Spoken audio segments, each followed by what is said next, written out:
আসসালামু আলাইকুম। সবাই কেমন আছেন? আশা করি ভালো আছেন। আল্লাহর রহমতে আমরাও ভালো আছি। আজ আরেকটি রেসিপি নিয়ে হাজির হলাম। আজ গুতুম মাছের তরকারি রান্না করব, আর সেই রেসিপিটা আপনাদের সাথে শেয়ার করব। এই তরকারিটা আসলে খেতে খুব মজা হয়েছিল। গুতুম মাছ এমনিতে খুব মজা হয়। এখানে গুতুম মাছকে আমি ধুয়ে পরিষ্কার করে নিয়েছি রান্না করার জন্য।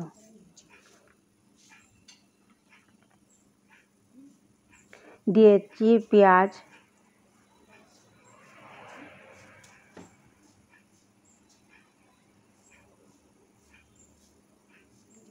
দিয়েছি কাঁচামরিচ। কাঁচামরিচ একটু বেশি করে দিয়েছি। কাঁচামরিচকে আমি দুই ফালি করে কেটে নিয়েছি। এখন দিয়ে দিচ্ছি 1 চামচ মরিচের গুঁড়া, 1 চামচ হলুদের গুঁড়া, 1 চামচ ধনিয়ার গুঁড়া, আধা চামচ পাঁচফোড়ন।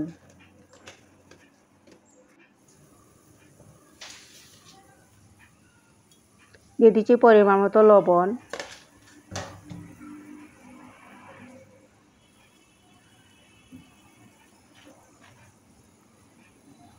এখন দিয়ে দিচ্ছি তেল।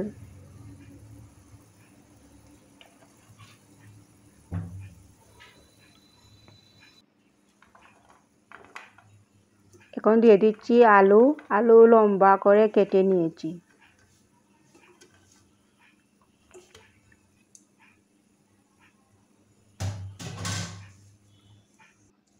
এখন হাত দিয়ে মেখে নিচ্ছি।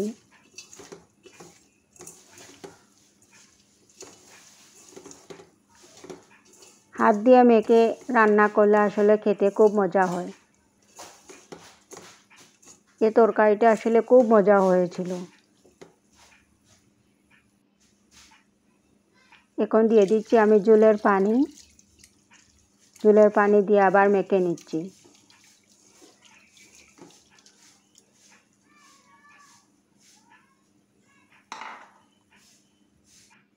এখন আরও একটু পানি দিচ্ছি। পানি দিয়ে এখন চুলা জ্বালিয়ে ঢাকনা দিয়ে ঢেকে রান্না করব কিছুক্ষণ।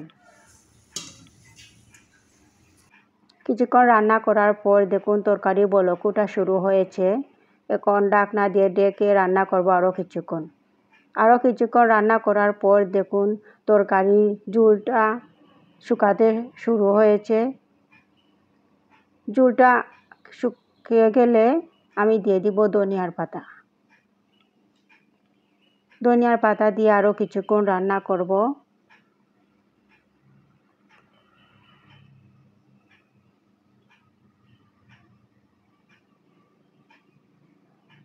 এখন ঢাকনা দিয়ে ঢেকে আরও কিছুক্ষণ রান্না করে আমি চুলাটা অফ করে নেব। এখন আমি চুলাটা অফ করে নিয়েছি। দেখুন ঝোলটা একেবারে টেনে গেছে।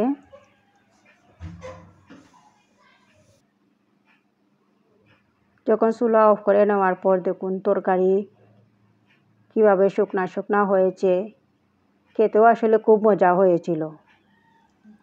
দেখুন ডিশে পরিবেশন করার পর গুতুম মাছের তরকারিটা কী সুন্দর হয়েছে। খেতেও আসলে খুব মজা হয়েছিল।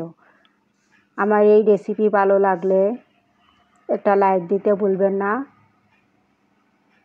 আমার চ্যানেলটি সাবস্ক্রাইব করে নিতে পারেন। আল্লাহ হাফিজ। সবাই ভালো থাকবেন।